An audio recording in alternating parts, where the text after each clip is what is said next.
तो आज हम जिस थ्योरम की बात कर रहे हैं वो क्लास 10th के अंदर मोस्ट इंपोर्टेंट थ्योरम है, जिसका नाम है बेसिक प्रोपोर्शनल थ्योरम। शॉर्ट में बीपीटी भी इसको हम बोलते हैं। और इसी थ्योरम का दूसरा नाम है थेल्स थ्योरम। सबसे पहले स्टेटमेंट पढ़ते हैं, कई बार ऐसे भी आ जाता है बोर्ड पेपर में, state and prove BPT, state and prove Thales theorem. तो स्टेटमेंट क्या है? If a line is drawn parallel to one side of a triangle, यदि एक लाइन बनाई जाती है, एक लाइन बनाई जाती है जो कि पैरेलल हो ट्राइंगल की किसी एक साइड के, intersecting the other two sides, और जो वो लाइन बनाई गई है वो बाकी के दो साइड को इंटरसेक्ट कर रही हो, then it divides the two side, तो वो जो दो साइड्स पे इंटरसेक्ट कर रही है, the divides in the same ratio, वो उनको सेम रेशियो में डिवाइड करती है। कुछ इस तरह से कहना चाह रहा है कि ट्राइंगल है ए बी सी, ट्राइंगल का क्या नाम है? ए बी सी, और डी ई एक लाइन है जो कि पैरेलल है बी सी के। डी और ई इंटरसेक्ट करती है यहां पे और यहां पे, और ये ट्राइंगल की एक साइड बी सी के पैरेलल है। तो ये कहना चाह रहा है कि डी ई ने डिवाइड किया है इन साइड्स को इन द सेम रेशियो। अब कैसे इन द सेम रेशियो? कैसे? ये प्रूव करना है आपको, ये चीज आपको प्रूव करनी है कि डीई ने इसको सेम रेशियो में डिवाइड किया। यानी कि अगर हमने यहां पे कहा एडी अपॉन डी बी, ध्यान से देखो यहां पे मैंने क्या कहा, एडी अपॉन डी बी, तो यहां भी एडी अपॉन डी बी जैसा रेशियो कहां है? ए अपॉन ई सी, तो यहां भी वो ए ई अपॉन ई सी आएगा। ठीक है, लेकिन अगर मैं यहां की रेशियो चेंज कर दूं, मैं ये बोल दूं कि AD upon A B, this upon complete this, तो इधर की भी रेशियो सेम होनी चाहिए, मतलब ए अपॉन ए सी। या मैं ये कहूं कि यहां की रेशियो हो डीबी अपॉन ए बी, मैंने यहां की रेशियो तय करी डीबी अपॉन ए बी, तो अब इधर की भी क्या होनी चाहिए? वेरी गुड, ई सी अपॉन ए सी। कोई डाउट है? क्लियर है? तो यहां पे हमें ये मेन चीज इस रेशियो में लेके आनी है। अब ऐसा करने के लिए हमें गिवन क्या क्या दिया है, हमारी हेल्प क्या करेगा? सिर्फ छोटी सी बात, क्या कि इन ट्राइंगल ए बी सी, हालांकि गिवन पहले लिखना चाहिए, D E is parallel to B C, that's it. केवल इतना कि in triangle A B C D E is parallel to, ये केवल गिवन है। यहां तक कोई डाउट है? पक्का? अब आगे देखो,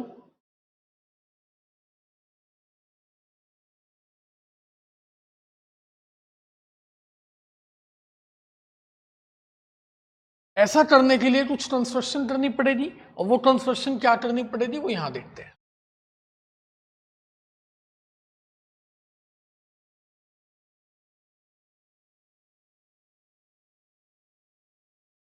देखिए ध्यान से, सबसे पहले आपको ऐसा करने में ज्वाइन करना पड़ेगा बीई और सीडी को। ज्वाइन दिस, कोई डाउट है? ज्वाइन बीई एंड सीडी, तो लिख लो पहले, join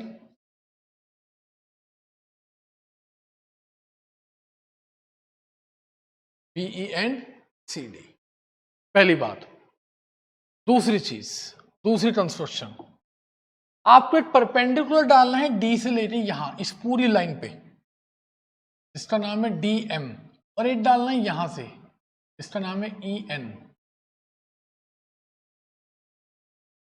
draw D M perpendicular to A C,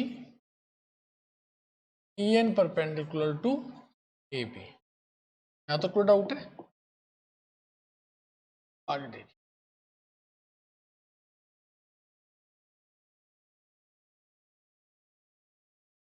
start करते हैं। किसी भी थ्योरम, क्योंकि ये 100% ऐसा लगता है कि बोर्ड एग्जाम में आएगी, किसी भी थ्योरम को सॉल्व करने से पहले, किसी भी थ्योरम को प्रूव करने से पहले उसके फिक्स पैटर्न पे ध्यान देना चाहिए कि हमें इस थ्योरम की शुरुआत में कैसे कैसे किन स्टेप्स को ध्यान में लेना है। सबसे पहले जो चीज गिवन मिली है उसका फायदा उठाना चाहिए, हमारी कंस्ट्रक्शन करी हुई चीज का फायदा नहीं उठाना चाहिए। गिवन मिला था कि ये लाइन इसके क्या है, पैरेलल है, तो आप इसका फायदा कैसे उठाएंगे? आप इन दो लाइन पे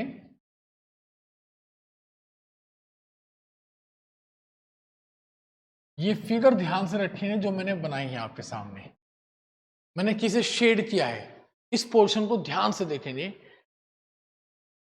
ये दो ट्राइंगल है, नाम है बी डी ई, और एक ट्राइंगल है C D E. They are on the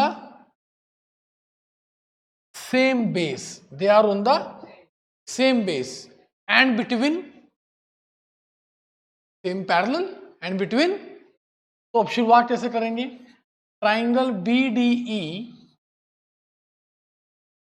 end triangle C D E are on same base, और उस सेम बेस का नाम भी बताएंगे। बताओ क्या नाम है उस सेम बेस का? Very good, D E. And also between same parallel and between, उस सेम पैरेलल के कॉम्बिनेशन का नाम भी बताएंगे। D is parallel to, therefore. अब हमने थ्योरम पढ़ी है क्लास 9th में, triangles on the same base and between same parallel are equal in area. Therefore, area of triangle BDE is equal to area of triangle CD. ये आपकी equation number first. यहां तक कोई doubt है तो बोलो, clear है? पक्का? चलिए अब दूसरा काम, फिर आपको ये ट्राइंगल लेना है। क्या नाम है इस ट्राइंगल का? ADE। और ये ट्राइंगल पहले लेना है इसके साथ और फिर लेना है यही ट्राइंगल इसके साथ। बस ये थ्योरी है, एक तरह से याद रखने वाली बात है कि पहले ऊपर वाला ट्राइंगल लेना है,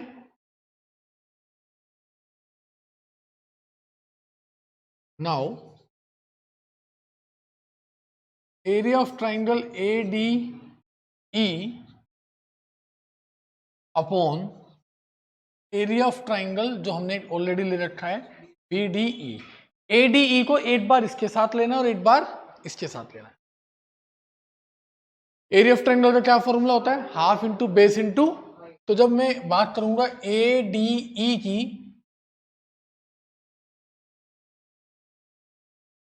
ADE की, और मैं अगर इसका बेस लेता हूं AD, तो हाइट मुझे वो लेनी पड़ेगी जो AD के सामने से आके डले, यानी कि कौन सी? EN। तो हाफ बेस लूंगा AD, तो हाइट क्या हो जानी चाहिए? Upon area of triangle BDE। ये रहा BDE, और इसकी हाइट यहां बाहर है ऐसे, हाइट तो इसकी भी यही है। अब ऐसा क्यों है? ये चीज समझने में कम आती है, क्यों जरा बताता हूं अभी।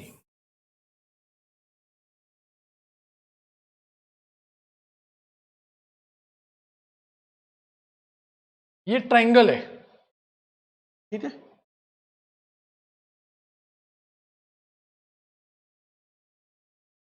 और अच्छे से बना लेता हूं तो और ज्यादा अच्छे से समझ में आ जाएगा, ठीक है? ये ट्राइंगल है EDB।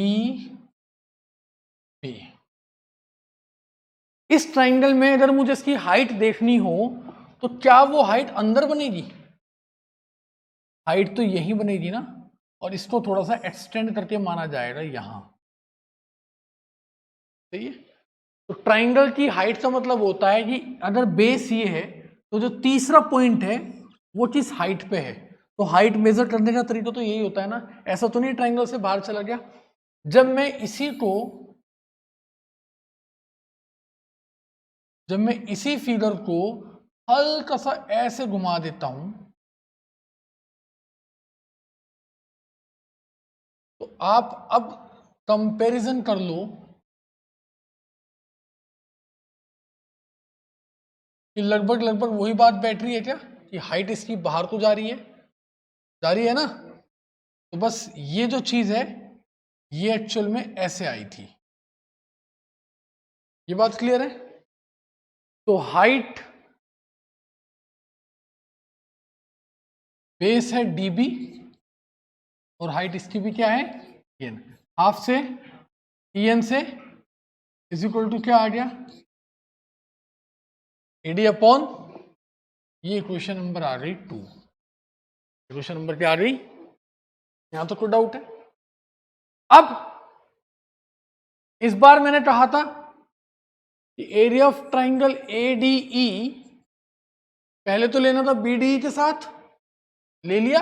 अब किसके साथ ले लो, area of triangle CDE half into, जब आपने लिया ये CDE के साथ तो बेस चेंज कर दो।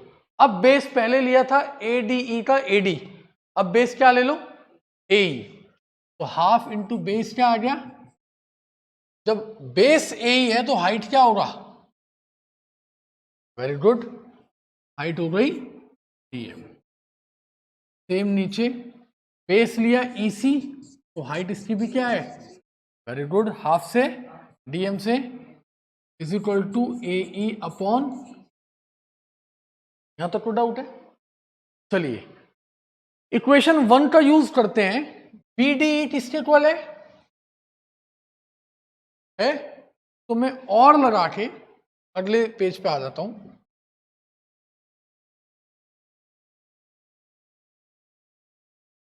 तो मैं कहूंगा area of triangle ADE upon area of triangle, ये क्या लिखा है CD, जो कि किसके इक्वल है,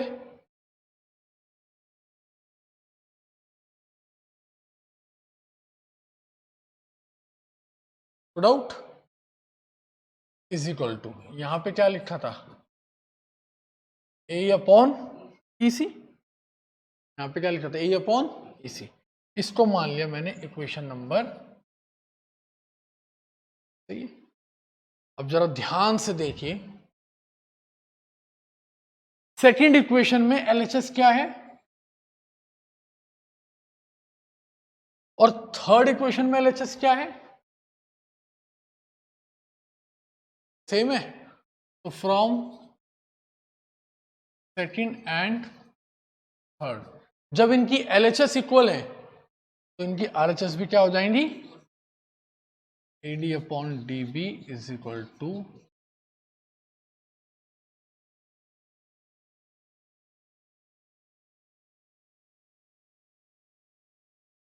डाउट है। अगर कोई आपसे कहे कि सर आपने वो वाले पार्ट तो प्रूव करा ही नहीं, तो अब उसके सब पार्ट्स हैं, add one on both side,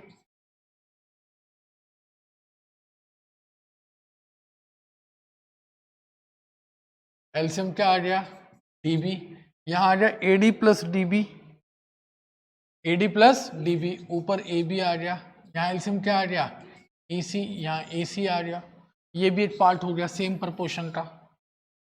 clear है। इसी तरीके से हम इस एप्लीकेशन को यूज करेंगे हमारे बहुत सारे क्वेश्चंस के अंदर। ऐसी आप और वीडियोस को देखने के लिए हमारी ऐप को डाउनलोड कीजिए। आप प्ले स्टोर पे जाइए, प्ले स्टोर पे लिखिए कैपिटल लेटर में शेपर्स एकेडमी और आप उस ऐप को डाउनलोड कीजिए।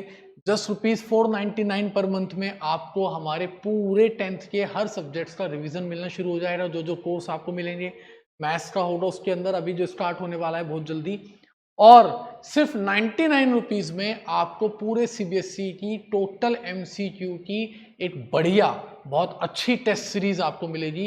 ऐप का मैं लिंक डिस्क्रिप्शन में डाल दूंगा और ये जो भी हमने कराया है इसका भी PDF नोट मैं आपको डिस्क्रिप्शन में दे दूंगा। Thank you.